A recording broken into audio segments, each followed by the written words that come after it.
Hey everyone, Mac is back.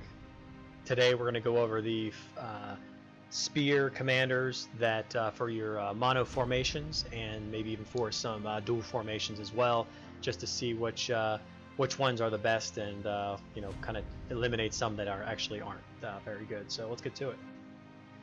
So here we are in the military grounds again, looking at the formations in here. So we're going to go spear this time. So looking at Gorell first as one of your my 4-star commanders, he has 48% attack and defense in the spear, plus his ability, which really isn't that great a skill, but still is something that you also consider. He does, it helps it helps a little extra damage. So that's just something to consider as well. Julian is actually pretty good. Because we're actually, if we're going to go a mono formation, we're hoping that we're going to run into Cav. So if we're running into Cav, all these commanders will be doing extra damage as well, so that'll be very good. If you're looking at Annie, she's actually really not good in this formation. The only reason she'd be good is because she has 21 extra thousand that she's bringing to the battle with her, so that army size is very good. And her ability, her 4-star ability is decent as well, so that may be something that you'd want to consider. But if you had Miranda awakened at all, you can see she's health, defense, and attack at 30% across the board. She's someone you'd want in there. If you had her 3 stars or 4 stars, at least 3 stars or more, then she's going to be in there no matter what. And then Hector's just a beast as well. He's looking at the attack, defense, and then some health reduction. So you're probably going to have him in there too. And then going down a little bit further, Jamie would be in there if I had him awakened at all or anything else. I mean, you're looking at a 30%. Defense and health plus a total attack, so that's fair. That's really good too. Looking at Drake, Drake has the spear health, spear defense, and spear attack, so he would be something if you have in there as well. So if you're looking at him, his are going to be at 40%. So 40% overall is going to be better than that Miranda would be. Now if I'm looking to eliminate one of these to put Drake in there, I guess maybe I would go to Gorell. I don't know. Gorell's got quite a bit there on there. I mean, Miranda's going all of them though. She gets every stat as well. It actually might be Julian. Julian though, it's 70%. He's got 70% attack, where you're looking at Gorell, who has probably around the same attack, but he throws in defense as well. So I wouldn't eliminate him. Plus, I have him at 4 stars. If you had Julian at 4 stars and they were equal, you might try to maneuver them around a little bit. Looking at here, attack and defense is really high.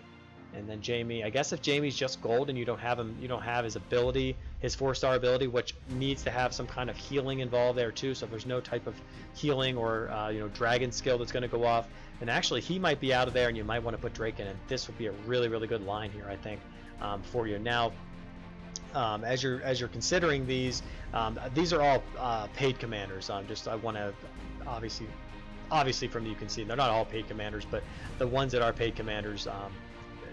I'm mentioning in this video, and I'll go over some free-to-play edition of this at another time, but we'll try this. We're doing this one first.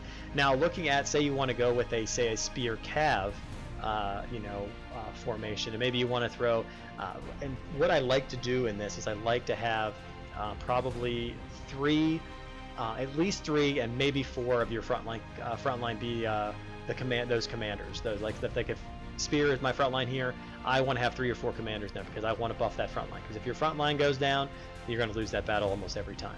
So looking at this, the one I'd probably, if these are all gold commanders, I'm not going to take Drake out just because he's got 40% across the board.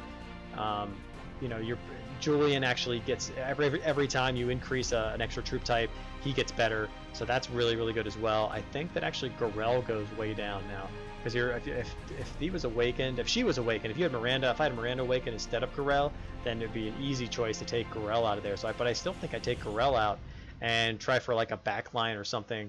One of these commanders that I had in here. But if I'm going to do that, it's probably got to be like an Enzo, because he gives a really good high cav attack. Salma would do something similar to that. She'd have the 40%, and if you had them at any of them at 3 stars, I would choose those 3 to be able to place in here. And if you didn't, like Layla right now, she only has that small attack that she's helping, and then her ability with only 1 female would be a little different. Now you could probably try to maneuver that. Maybe you could maneuver this a little bit, and say I wanted to put in Layla in there and I needed some more spear female commanders. Well, then maybe I put in Annie. Annie's, you're going to lose some of the stats when it comes to it. She does have spear health, which is very good for that front line. So, maybe I take out, and Drake's really good, Miranda's really good, and if you have them awaken, maybe you actually take out Hector and then put in Annie. So now I have 3 of those, and you get a little extra damage towards that. So that might be something to consider in a spear cavalry formation. Like I said, if you have somebody else down here who's awakened or gold, then you might want those stats as well. So I hope this gives you a little better idea of the spear formation, spear commanders to use. Till next time, Mac out.